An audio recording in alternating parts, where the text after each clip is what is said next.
Okay,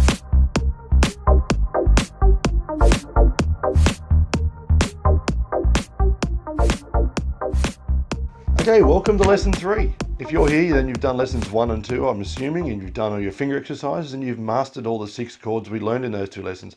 What we're going to do today is we're going to learn 2 more chords. So we're going to learn the G major chord and the C major chord. These chords are a little difficult, a bit more of a stretch involved, but I'll walk you through it slowly and hopefully we'll get there. At the end of this lesson, I'm going to walk you through a song by Pearl Jam called Last Kiss. I encourage you to download the chords and lyrics because after learning these 2 chords, you will be able to play that song. I'll also show you the strumming. I'll show it to you slowly, and I'll leave you a recorded section at the end of this that you can strum along with me as I call out the strumming pattern. It's quite easy once you get the rhythm going. Okay, let's move into the chords. It will be the G chord. Now, the G chord involves a bit of a stretch. So firstly will be our 3rd finger, which we'll place on the 3rd fret of the 1st string. Now, once you get that finger onto the next finger is the middle finger, which will be going onto the top. So it's quite a stretch from there to there. Okay, it might take a little while to get this, but make sure using the tips of your fingers, all your knuckles are bent in a nice circular way like that. You should tuck it in. And finally, the last finger to go on is the 1st finger, which goes on the 5th string, 2nd from the top, on the 2nd fret. So altogether you have one on the bottom, top, and the 5th string, giving you the G chord. The G chord is strummed from the top, and this note becomes G. The E string, as you know it, now becomes G when we place our finger on it. And you strum all the strings, and you have the G chord. Next up is the C chord. Now the C chord's a little difficult.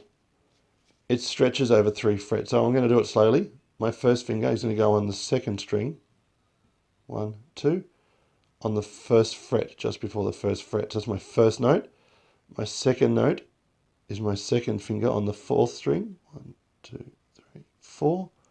So I have 1st finger on the 2nd string, middle finger on the 4th string, and finally my 3rd finger on the 3rd fret on the 5th string. So I'm spanning across 3 frets. 1st finger, 2nd string, 2nd finger, 4th string, and gives me this looking chord. So it's quite a stretch across 3 frets. It's a little difficult, but with a bit of practice you'll get it. This is the C chord. This gets strummed from the A string, which becomes C when you press on it. So we strum from the 5th string down. Now for the song Last Kiss, it contains 4 chords, which you already know, because we've learned our minor chords, our major chords, and now our G and our C. So this takes you up to quite a grand total of 8 chords so far that you should know. So you can learn quite a few songs with these chords. I'm going to give you an easy one. Starts off with a G chord, followed by an E minor chord. And to change from the G to the E minor, I'll come in close so you can see how we do this. The G to the E minor, G to the E minor. It's very important to learn the quickest way to shift chords as a beginner so you can flow along. So after you change from the G to the E minor, we go to the new C chord. If you remember, it was simply that. So by keeping a finger on the guitar, it gives us an anchor point and less chance of being confused. This will take a bit of time to get used to this, but you will build up some speed. So from G, the 1st finger stays on to do E minor, middle finger stays on to go to the C, and then finally to change to the D, all the fingers come off and you place your D chord on. So the chord progression goes G, E minor, C, and D. Okay, now finally the strumming for the song. The strumming pattern goes as so. 2 downs, 2 ups, down, up. But there is a slight pause in the middle. So it's down, down, up, down, up. I'm going to repeat that. Try and play it with me. I'll do it very slowly. Ready? So when the 2 ups happen, there's a slight pause in between. So that's one cycle of the strumming pattern.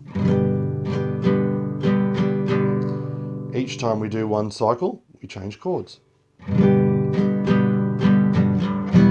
minor, C, D.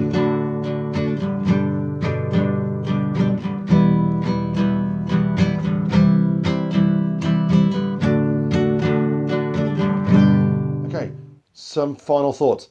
When strumming the chord, as you know, some chords are strummed from the top string, some are strummed from the A string, some are strummed from the D string. They're strummed from different positions. To avoid hitting the wrong strings when you strum, the G is all the strings, the E minor is also all the strings. Now the C chord does not play the top string, so what I do is I mute it by touching.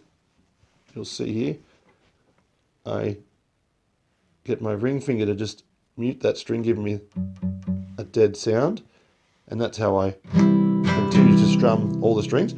And with the D chord, I just simply guess halfway between the strings. Okay, and that's the method I use, and it works quite well. So I'm going to play through the chords very slowly, and hopefully you can play along with me.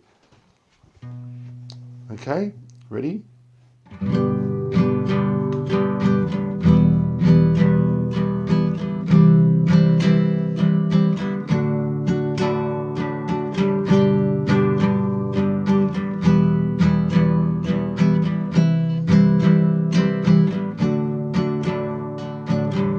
I would recommend going online, downloading the chords and lyrics to the song Last Kiss by Pearl Jam. That is those chords in that order through the entire song. It's quite simple. That's the strumming style they use, and you can sing along with it. It's a great campfire song. Yeah, good luck with it.